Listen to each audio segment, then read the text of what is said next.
নমস্কার, বড়দের প্রণাম, ছোটদের ভালোবাসা জানিয়ে আজকে নতুন একটা ব্লগ শেয়ার করছি। আর তোমাদের সবাইকে স্বাগত সুজাতার সংসারে। আশা করি তোমরা অনেক অনেক ভালো আছো, আমিও ভালো আছি।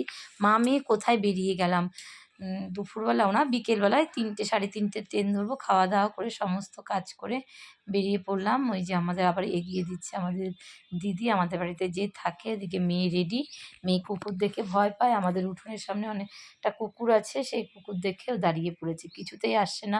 এদিকে ট্রেন পাবো না, কিছুতেই ও শোনে না। যাই হোক, অনেক কষ্ট করে ওকে ডেকে তারপরে আনা হলো। যথারীতি আমাদের বাড়ির সামনেটা আমরা বেরিয়ে পড়েছি। এবার টোটো ধরবো, টোটোর জন্য ওয়েট করছি। ঠান্ডা পড়েছিল হালকা, পোশাক নিইনি, পরে গিয়ে পরবো। যাই হোক, তারপরে দেখো যাচ্ছি। এবার ট্রেন থেকে নেমে কৃষ্ণনগর স্টেশনেও চলে এসেছি। স্টেশনের উপর ওভারব্রিজ দিয়ে হেঁটে যাচ্ছি আমি আর মেয়ে। আমরা যেহেতু লাইন পার হইনি, লাইনের ওই দিক দিয়ে গেলে বলো তো কি ভীষণ ট্রেন ছিল, সেই কারণে রিস্ক হয়ে যায়, তার জন্য ওভারব্রিজটা পার হয়েছি। আর হাতে ব্যাগও ছিল, তাই খুব আস্তে আস্তে যাচ্ছিলাম। তারপরে ক্যামেরা এগুলো সব ছিল যথারীতি। মেয়ে আমার হাত ধরে ধরে যাচ্ছে, আর একটু ভীতুও আছে আমার মেয়ে, জানো তো। তো কিছুতেই না, ওই যে ট্রেনটা দাঁড়িয়ে আছে সেই কারণে আমরা গেলাম না। তবে ম্যাক্সিমাম লোকই হচ্ছে তোমার রেল লাইন পার হয়ে যাচ্ছিলো, ওভারব্রিজে কেউ আসেই না ধরতে গেলে। কিছু কিছু লোক, কিন্তু আমার নিজের সেফটির জন্য আমি রেল লাইন দিয়ে যাইনি, ওভারব্রিজ পার হয়ে যাচ্ছি। তারপরে দেখো মা মেয়ে হেঁটে যাচ্ছি। আর অনেক দিন পরেই আসা, যেহেতু স্কুল ছুটি গেছে, মেয়ে একদিনও আসেনি। পরীক্ষা টরীক্ষা যাওয়ার পরেও আসেনি, বেড়াতে আসা হয়নি। সংসারের চাপে পড়ে আর বেড়ানো হয় না। অনেক দিন ধরেই ফোন করছিল, আজ যাই কাল যাই করে, কিছুতেই হয়ে উঠছিল না। তো সরস্বতী পুজোতে কবের থেকেই ফোন করছে আসার জন্য, সেভাবেও আসতে পারিনি। সরস্বতী পুজোর 3 দিন পরে এসেছি, যেহেতু তার পরের দিনও স্কুল ছুটি ছিল, সেই কারণে। তারপরে দেখো আসার পরে দিদির বাড়িতে যথারীতি চলে এসেছি। এখন পিঠে খাচ্ছি, যেহেতু আমি খেতে ভালোবাসি। দিদি বানিয়েছে সাঁচের পিঠে আর তোমার দুধ পিঠে, ওগুলোই খাচ্ছিলাম। যেহেতু আমি মিষ্টি কম খাই, তাই অল্প দিয়েছিল। আমি খাচ্ছি, মেয়ে খাচ্ছে, আর আমাদের বউ আর কি, আমার দিদির ছেলের বউ রানী, ও খাচ্ছে। আমি যে সেদিন লাইভ করেছিলাম, যারা যারা সেদিন লাইভে অ্যাটেন্ড ছিলে, তোমরা অনেকে দেখেছো আমার দিদির ছেলের বউকে। খুব মিষ্টি মেয়ে আর খুব মিশুকে। আমরা তো শাশুড়ি বৌমার মতন মিশি না, আমরা খুব বান্ধবীর মতন মিশি, যেহেতু আমার থেকে অনেক ছোট। যাই হোক, তারপরে এই যে পিঠে খেয়ে নিচ্ছি, তারপরে দুপুরবেলা ভাত খাবো। মেয়ে তো খাচ্ছে, খুব মজা পাচ্ছে। মাসির বাড়ি এসেছে, ওর তো খুব মজা। আর সত্যি কথা, মাসির বাড়ি আসতে ভীষণ পছন্দ করে। মাসি পিসি হচ্ছে বাচ্চাদের খুব কাছের, ওরা এই দুটো জায়গায় খুব আসতে পছন্দ করে। তো মাসির বাড়িটাই বেশি আসে। তো অনেক দিন ধরেই ফোন করছে, আজ আসি কাল আসি, কিছুতে আসা হচ্ছে না। তারপরে চলো একটু ছাদে যাব, আমার ঠান্ডা লাগছে বলে, তাই আমি তোমাদের একটু শেয়ার করে দিচ্ছি। চলো দিদির বাড়ির ছাদটা থেকে আশেপাশের পরিবেশটা কেমন লাগে সেটাও শেয়ার করছি। ওইদিকে দিদি আর দিদির ছেলের বউ রান্না করছিল, আর ওই ফাঁকে আমি ছাদে এসেছি মোদ্দা কথা জলের বোতল রোদে দিতে, তাই তোমাদের সাথে একটু শেয়ার করে দিই। তো আশেপাশের পরিবেশটা কেমন তোমরা দেখো। এই যে একদম 3 তলায় এসে গেছি, আর একদম পোপার কৃষ্ণনগর ওদের বাড়ি, একদম রোডের পাশে। তোমরা যারা আশেপাশে থাকো তোমরা হয়তো জানবে, নেদের পাড়া। একদম যে মিষ্টির দোকান, যে কী বলে, করুণাময়ী মিষ্টির দোকানের পিছনের বাড়িটাই হচ্ছে আমার দিদিদের। যাই হোক, ওটা হচ্ছে আমার দিদির ভাসুরদের। এদিকে আমি আর মেয়ে একটু রোদ পোয়াচ্ছি, এই সবে এসে চুড়িদারটা ছেড়ে আমি নাইটি পরেছি, আর একটু গায়ে রোদ লাগাতে খুব ভালো লাগছে। ওদের একতলায় ভীষণ ঠান্ডা, সেই জন্য আর ঘরে থাকতে পারছিলাম না। চাদর নিয়ে চাদরটাকে বেলকনিতে রেখে আমি একটু রোদ পোয়াচ্ছি, আর তোমাদের সাথে একটু গল্প করে নিচ্ছি। দেখো তারপরে এই যে চলে এসেছি ওদের ঠাকুরের এখানে। দেখো তোমরা এত বড় সরস্বতী ঠাকুর দেখেছো? আমি তো কখনো সত্যি কথা দেখিনি, এই প্রথম। না, যবে থেকে ওরা বড় পুজো করছে তবে থেকে এই পুজোটা একদম ছোট্ট হতো আমার দিদিদের উঠোনে। এই পুজোর সঙ্গে আমি ওতপ্রোতভাবে জড়িত, কেননা যখন ওরা একদম ছোট্ট ছিল, আমার মেয়ের মতো, কয়েকটা বন্ধু মিলে এই পুজোটা করতো। হ্যাঁ, বাড়ির সবাই যার যার মা বাবারা চাঁদা দিত। সেই পুজো আজকে যেখানে 200-300 টাকার বাজেট ছিল, সেই পুজো এখন 2-3 লাখ টাকার বাজেট। এত বড় পুজো করে। শুধু পুজো না, খাওয়া দাওয়ার দিনও আসতে বলেছিল জামাইবাবু, কিন্তু আসা হয়নি। বুঝতেই পারছো আমরা সংসারই, সবসময় বললেই আসা যায় না, আমরা সমস্ত দিক ঠিকঠাক রেখে সুবিধা মতো আসি আর কি, যাতায়াত করি। তো বললেই তো আসা হয় না, বলেছিল, ফোন করেছিল। তারপরে যাই হোক, তা আসবো ভেবেছিলাম, তারপরে আমার জ্বরও হয়েছিল, সেই কারণে আর আসতে পারিনি। আর দেখো ঠাকুরটা কত সুন্দর, তোমাদের সাথে শেয়ার করছি। আশা করি তোমাদের অনেক ভালো লাগবে, তোমরা কিন্তু কেউ স্কিপ করে দেখো না। তাহলে কিন্তু ঠাকুরটা আহ, দেখো ঠাকুরটা কত সুন্দর, কত বড়। আমি সত্যি কথা বলতে এত বড় সরস্বতী ঠাকুর কখনো দেখিনি, এই প্রথম দেখছি। প্রথম নয়, বিগত কয়েক বছর ধরে ওরা বড়ই করছে। তারপরে এখন চলে এসছে সরস্বতী ঠাকুরের যে সিঁদুর খেলা হয়, সেটা আমি কখনো জানতাম না, জানো বন্ধুরা। এখানে এসে তো আমি শাড়ি টাড়ি কিছুই নিয়ে আসিনি, আমার দিদির ছেলের বউরই শাড়ি পরলাম, গয়না টয়না সব পরেছি, জানো তো। সব দিয়েছে, বলে মাসিমণি তুমি পরো। তো ওরই সব গয়নাগাটি পরেছি। ওর একটা জামদানি শাড়ি পরেছি, ব্লাউজটা ওরই পরেছি, সব কিছু ওর পরেছি। বললাম না আমি চুড়িদার নিয়ে এসেছি, থাকবো না বলে ওরা তো আমাকে আটকিয়ে দিল। তারপরে দেখো এবার সিঁদুর খেলা হবে। তো ওদের নিয়মটা কি, যেহেতু ঠাকুরটা অনেক বড়, তো একজন বরণ করে, তাকে সবাই ধরে থাকে, তাহলেই সকলের বরণ হয়ে যায়। এভাবেই ওরা বরণ করে। দেখো এবার আমার দিদি ঠাকুরকে বরণ করছে, আর দিদির আঁচল সবাই মিলে আমরা এওড়া ধরে রয়েছি। আমিও শাড়ি পরেছি।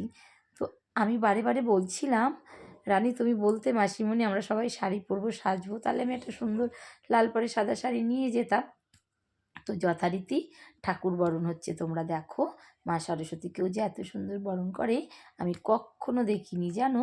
এই প্রথম দেখলাম। প্রতি বছর তো আর ভাসানের দিন আসি না, এবার ভাসানের দিন এসছি। এবার দেখো যা যা লাগে নিয়মকানুন ঠাকুরকে সব দিচ্ছে, সব এওরা আর কি যা দেখছো, এরা সবাই ক্লাবের যে ছেলেরা তাদের মায়েরা সবাই রাতের বেলায় ভাসানে যাবে, জানো তো। আমরাও যাব, শুধু দিদি বাড়ি পাহারা থাকবে। এই দেখো সব ছোট্ট থেকে, যখন এই মায়েদের, আমার দিদির বান্ধবীরা জানো তো, যখন আমার দিদির ছেলে নার্সারিতে পড়তো তখন থেকে ওদের সব একসঙ্গে পড়া, কলেজ, এখন বড় হয়েছে, বউরাও আবার বান্ধবী হয়ে গেছে। ওই যে একটা লাল শাড়ি পরা, ওইটা হচ্ছে নতুন বউ, রিসেন্ট বিয়ে হয়েছে অঘ্রাণ মাসে। তো বউ, আমার দিদির ছেলের বউয়ের সাথেও ওর খুব ভালো বান্ধবী। তা আমার দিদির সঙ্গে যেমন তোমার নতুন বউয়ের শাশুড়ির যেমন বান্ধবী, আবার নতুন বউয়ের সাথে আমার দিদির ছেলের বউয়েরও তেমন বান্ধবী। একেবারে ওরা একেবারে ছেলেবেলার। এই পুজোটা ওদের উঠোনে হতো, তখন তো আমি আসতাম। আর পুজোর দিন মানেই ওদের সরস্বতী পুজো মানেই গোটা সিদ্ধ, ওটা তো আমি খেতে পারতাম না। কী করতে বলো তো, আমার জন্য আলাদা ভাত করতে হতো, আমি রান্না করে খেতাম, দিদি তো ওইগুলো ছোবে না, আগের দিন রান্না করে রাখতো। যেহেতু আমরা বাঙাল, আমাদের কোনো নিয়ম ছিল না। ওরা যেহেতু এদেশীয়, ওদের অনেক নিয়ম, ওরা অনেক ষষ্ঠী এটা সেটা করে। দেখো প্রতিমাটা কত সুন্দর, সরস্বতী পুজোর দিনও যে এত সুন্দর সিঁদুর খেলা, মাকে বরণ করা হয়, আমি সত্যি বলছি কখনো জানি না, দেখিনি যেটা, আমি সেটা কি করে তোমাদের সাথে শেয়ার করব। এই প্রথম দেখলাম, তাই ভাবলাম আমাদের বন্ধুদের সাথে একটু শেয়ার করি। তারপরে তো এ তো জাস্ট ওদের ক্লাবের ঠাকুর দেখালাম, ঠাকুর ভাসান কেমন হয় সেই ভিডিওটাও তোমাদের সাথে শেয়ার করব। তোমরা শুধু সঙ্গে থাকো আর দেখতে থাকো। এটা সরস্বতী পুজোর প্রথম পার্ট। এখনও তো আমার বাড়ির সরস্বতী পুজোর বাজার করা ওই ভিডিওগুলো তোমাদের সাথে শেয়ার করা হয়নি। এই ঠাকুরটা ঠাকুর দালানেই তৈরি হয়, জানো তো, অন্য কোথাও তৈরি হয় না। যেহেতু এত বড় ঠাকুর, ওদের ঠাকুরের কাঠামো পুজো হয়, সে তখনও পিকনিক হয়, খাওয়া দাওয়ার সময় আমাকে আসতে বলে, বললাম না সব অনুষ্ঠানে এসে পৌঁছাতে পারি না, আমরা তো সংসারী, হুটহাট করে ফোন করলেই তো আসা যায় না, অনেক বুঝে শুনে সংসার থেকে পা বেরোতে হয়, পা বার করতে হয়। দেখো ওই যে আমার দিদি কোথায় উঠেছে, আমার তো সেই ভয় লাগছিল যদি পড়ে যায়। তারপরে সবাই ধরে রেখেছে, ছেলেরা সব ওই মইটাকে ধরে রেখেছে, আর আমরা যারা দিদিকে আঁচল ধরে রেখেছি, বুঝেছো। তো ঠাকুর বরণ হচ্ছে যথারীতি। দেখো সব এগুলো, ওই যে আমার দিদির ছেলে, ও ক্যামেরা করছে। তো এই কবের থেকেই ওরা ফোন করেছিল, মাসি কবে আসবে কবে আসবে। ওদের তো বোঝাতে পারি না আমাদের পরিস্থিতিটা কি, বললেই আসা যায় না। তাই এবার ভাসানে এসছি। কোনোবার ভাসানে আসি না, আগে পরে আসি, ভাসানের আগে চলে যাই। তারপরে দেখো সিঁদুর খেলার পর্ব চলছে। এই যে এই বউগুলো সবই কিন্তু ওদের পাশের এ পাড়া ও পাড়া সব এক ছোট থেকে এরা সব পাড়ার বউ। মা আগে ছিল বউ, এখন মা হয়েছে, এখন বউরা যেহেতু বাচ্চা, এখানে সব শাশুড়ি ছেলের বউ সিঁদুর খেলছে, সঙ্গে আমিও যুক্ত হয়েছি জানো। সবাই সবার মতন করে মজা করছে। আর সব গা ঘেঁষা বাড়ি তো, এ বাড়ি ও বাড়ি, ছেলেরা কেউ নেই, ছেলেরা দূরের থেকে সবাই সবার ক্যামেরা করছে, আর আমরা মেয়েরাই শুধু এখানে এন্ট্রি নিয়েছি। দেখো কি সুন্দর। দেখো আমাকে আমাকে এখনও দেয়নি, পরে দেবে, সেটা আমি বলেছিলাম আমার দিদির ছেলেকে ক্যামেরা করতে, ও তো পারলো না, অত ভূত করেনি, অল্প করেছিল। সবাই এক এক করে দিচ্ছে। দেখো কে যেন আমার ক্যামেরাটা ধরে দিয়েছিল, বুঝতে পারিনি। এই যে এটা আমার দিদির বেস্ট ফ্রেন্ড আর কি, বান্ধবী। হ্যাঁ, এনারই ছেলের বউ, এই যে লাল শাড়ি পরা, এই যে রিসেন্ট বিয়ে হয়েছে, খুব ভালো মেয়ে। আর ওই যে দেখছো চুড়িদার পরা, ও শাড়ি টাড়ি পরে না, ও কানাডায় থাকে। তো উনি আবার ডাক্তার জানো তো। আর এইদিকে দেখো ঢাকি এসেছে 10 জন, আর বাজনাওয়ালা, ওদের সব খাওয়া দাওয়ার ব্যবস্থা। আমরা ঠাকুর বিসর্জন দিয়ে এসে রাতে খাবো। টোটাল 100 জন মতো লোকের আয়োজন হয়তো হবে। তো ডিম ভাত আর হচ্ছে বাঁধাকপি আর ডাল, মুসুরির ডাল, এটাই হচ্ছে, আর চাটনি মনে হয়। যাই হোক, এটাই হচ্ছে রাতের খাবার দাবার। তো আমরা এখন তাই একটু শেয়ার করে দিচ্ছি। আমার দিদির বাড়িতেই রান্নাবান্না, সব কিছু আমার দিদির বাড়িতেই হচ্ছে, বুঝেছো। তো এখানে কাকুগুলো রান্না করছে, তাই আমি একটু তোমাদের সাথে শেয়ার করি। ঠাকুর বিসর্জন দিয়ে এসে আবার কি রান্না করতে ভাল লাগে না খেতে ভাল লাগে, তাই সবাই মিলে এক জায়গায় আনন্দ করে খাওয়া দাওয়ার মজাটাই আলাদা। তা সেই কারণে এখানে রান্না হচ্ছে, আর আমি একটু তোমাদের সাথে শেয়ার করে দিচ্ছি। তাহলে বন্ধুরা দেখো আমরা কেমন করে মজা করলাম। এবার সরস্বতী পুজোটা সত্যি আমার খুব ভালো কেটেছে। যদিও সরস্বতী পুজোতে আমি শাড়ি পরিনি, কিন্তু কৃষ্ণনগর এসে খুব খুব মজা করেছি, এটাই সবথেকে আমার বড় পাওয়া আর ভালো লাগে। এইদিকে ডালও হয়ে এসছে, দেখো ডাল নামাচ্ছে। তোমরা কিন্তু সেকেন্ড পার্টটাও দেখো, এটা প্রথম পার্ট সরস্বতী পুজোর, যে এত সুন্দর সিঁদুর খেলা হয়, তারপরে এত মজা করে ওরা, আমি কখনো ভাবিনি। দধিমঙ্গল হয়, যা যা রিচুয়াল আছে সব হয় জানো তো। এই দেখো একের পর এক ডিম ছাড়াচ্ছে, অনেক ডিম একসঙ্গে যেহেতু বসিয়েছিল, তোমার সব হয়ে গেছে, কিছু কিছু ডিম নষ্টও হয়ে গেছে জানো। তো যাই হোক, নষ্ট হয়েছে তো। 10 জন ঢাকি এসছে, ঢাকিদের প্রথমে হোটেলে খাইয়েছে, এরা রাতে খাবে বলে এত আয়োজন। তারপর কি হলো জানো, পুরো ভিডিওটা দেখতে থাকবে, ভালো লাগবে। তাহলে পরের পার্টটায় শেয়ার করব। এত রান্নাবান্না হওয়ার পরে কেন ঢাকি খেলো না, পরের পার্টটা তোমাদের সাথে শেয়ার করব, ঠিক আছে। তাহলে তোমরা দেখতে থাকো, আর ছোট্ট একটা কমেন্ট করে দিও দেখার শেষে, আর একটা লাইক দিয়ে দিও।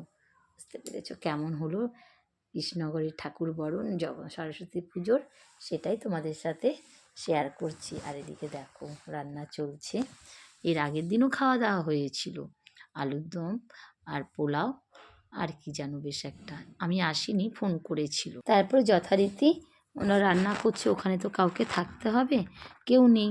তো আমি কিছুক্ষণ দাঁড়িয়েছিলাম, সবাই সবার কাজে ব্যস্ত ছিল। এদিকে দিদি আমার মেয়েকে নিয়ে অন্য জায়গায় ঠাকুর দেখতে নিয়ে গেছিলো, ও তো রাতে আমাদের সাথে যাবে না, সেই কারণে এদিকে যথারীতি আমরা বেরিয়ে পড়েছি। দেখো আমি আর আমার দিদির ছেলের বউ, আমি শুধু চুড়িদারটা আর সোয়েটারটা নিয়ে গেছিলাম, কিন্তু আমার শীত বেশি বলে ওরা কেউ সোয়েটার পরেনি, আমিই পরেছিলাম। আর এদিকে এই ফাঁকে দেখি এসে বাঁধাকপি হচ্ছে, আমরা এখনও বেরোইনি, একটু বাইরে বেরিয়েছিলাম ছবি তোলার জন্য, আমি আর আমাদের দিদির ছেলের বউ। এই যে আমরা বেরিয়ে পড়েছি, এই যে রানী, নাম রানী জানো তো। আমরা কেউ শাশুড়ি ছেলের বউ কেউ বিশ্বাসই করে না জানো তো, এই অবস্থা। যে দেখে এটা কে, বলছে এটা আমার দিদির ছেলের বউ, মনে হয় কি দুই বান্ধবী, সেটাই সবাই বলে আমাকে। হ্যাঁ, তারপর যথারীতি আমরা হেঁটে যাচ্ছি, এখনও দেরি আছে।